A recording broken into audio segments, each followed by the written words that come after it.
जय श्रीमन नारायण। जो टिप्पणी मैं देने जा रहा हूं वह रामानुज दास श्रीमन गट्टू वेणुगोपाल स्वामी द्वारा दी गई है। अध्याय 10 विभूति योग श्लोक 41।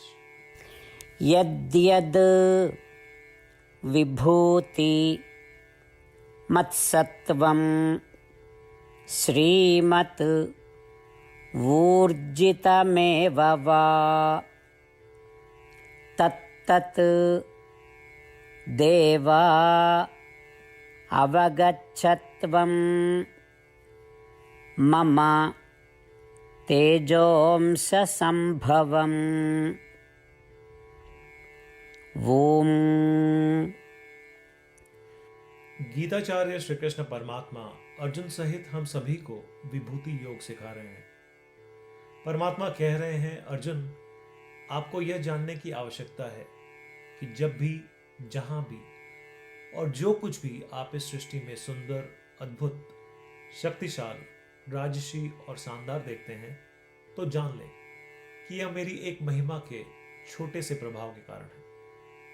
अर्जुन, यह मेरी अकल्पनीय शक्ति का केवल एक अंश है जो इस सृष्टि की सभी वस्तुओं को अपना सौंदर्य प्रदान करता है। जैसे श्री कृष्ण परमात्मा घोषणा कर रहे हैं कि वे सौंदर्य, महिमा, ऐश्वर्य और भव्यता के अनंत भंडार हैं। आइए हम श्री कृष्ण परमात्मा की शिक्षाओं को याद करें। जब भी हम कुछ अद्भुत सुंदर देखें, जब भी हम किसी चीज से आश्चर्यचकित हों और जब भी हम किसी चीज पर प्रसन्न हो, तो हमें यह एहसास करना चाहिए कि श्री कृष्ण परमात्मा की चमक की एक चिंगारी है। श्री कृष्ण परमात्मा या श्रीमन नारायण के प्रति समर्पण करके अपने जीवन को सार्थक बनाने का प्रयास करते हुए आइए हम श्री कृष्ण परमात्मा के शब्दों को श्लोक के रूप में दोहराने का प्रयास करें। यद्यद्विभूतिमत्सत्वं श्रीमदूर्जितमेव वा तत्तदेवावगच्छत्वं मम तेजोंस संभवम्। श्रीमन्नारायण करिष्ये वचनं तव। सर्वं श्रीकृष्णार्पणमस्तु। जय श्रीमन्नारायण। श्रीमद् भगवद गीता का संपूर्ण सार श्री कृष्ण परमात्मा द्वारा अध्याय 18 श्लोक 65 से 70 में 8 कार्य करने के लिए दिया गया है। श्री कृष्ण कहते हैं, मुझे वे लोग पसंद है जो इन 8 बातों का पालन करते हैं। मैं उन भक्तों की हर प्रकार से रक्षा करूंगा। श्री कृष्ण परमात्मा द्वारा बोली गई संपूर्ण भगवद गीता को सुनने के बाद अर्जुन कहते हैं, करिष्ये वचनम तव, जिसका अर्थ है, कृष्ण मैं वैसा ही करूंगा जैसा आप कहेंगे। यही कारण है कि श्री कृष्ण ने अर्जुन को सभी प्रकार की सफलताएं और जीत प्रदान की है। आइए परमात्मा को वचन दे कि हम इन 8 कर्मों का पालन करेंगे। ऐसी कोई पूजा, तप या यज्ञ नहीं है जो परमात्मा को यह शब्द देने से बढ़कर हो। मैं कहूंगा कि ये 8 प्रतिज्ञाएं हमें करनी चाहिए। कृपया आप सभी इन्हें अपने दिल और दिमाग में सोचें। इस प्रकार श्री कृष्ण को अपना वचन देते हुए आइए हम सभी श्री कृष्ण के सुंदर चेहरे को खुशी से चमकते हुए देखें और आनंद का अनुभव करें। जय श्रीमन नारायण। ये है हमारे 8 वचन। हमारा पहला वचन, हे श्रीमन नारायण, जैसा आपने निर्देश दिया मैं हमेशा आपका ध्यान करूंगा और आपके बारे में सोचूंगा। हमारा दूसरा वचन, हे श्रीमन नारायण, जैसा कि आपने सलाह दी मैं हमेशा आपका भक्त रहूंगा। हमारा तीसरा वचन, हे श्रीमन नारायण, मैं अपने सभी कार्य आपकी सेवा के रूप में और आपकी संतुष्टि के लिए करूंगा।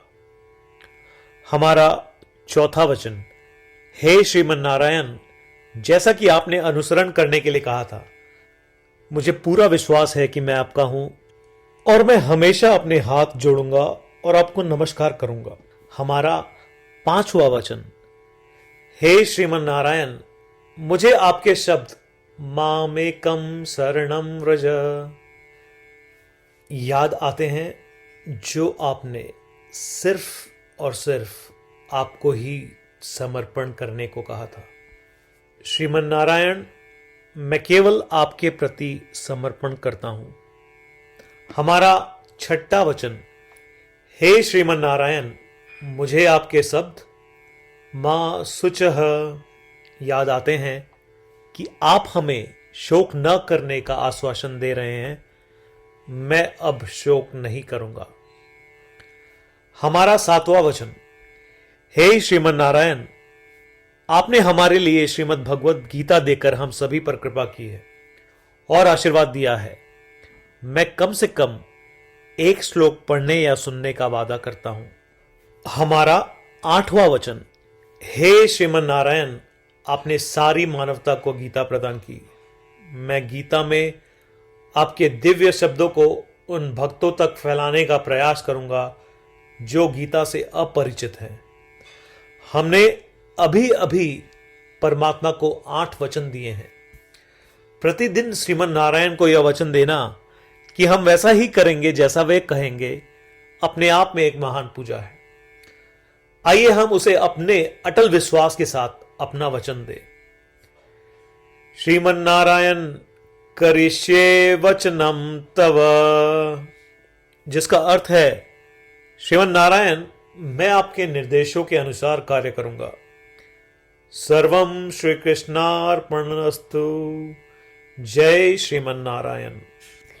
यद्यद् विभूति मत्सत्वं श्रीमत् ऊर्जितमेव वा तत्तत् देवा अवगच्छत्वं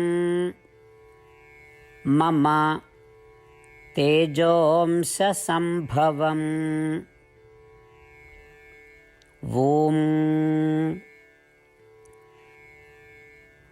यद्यद्विभूतिमत्सत्वं श्रीमदूर्जितमेव वा तत्तदेवावगच्छत्वं मम तेजोंससंभवम्। श्रीमन्नारायण करिष्ये वचनं तव। सर्वं श्रीकृष्णार्पणमस्तु। जय श्रीमन्नारायण।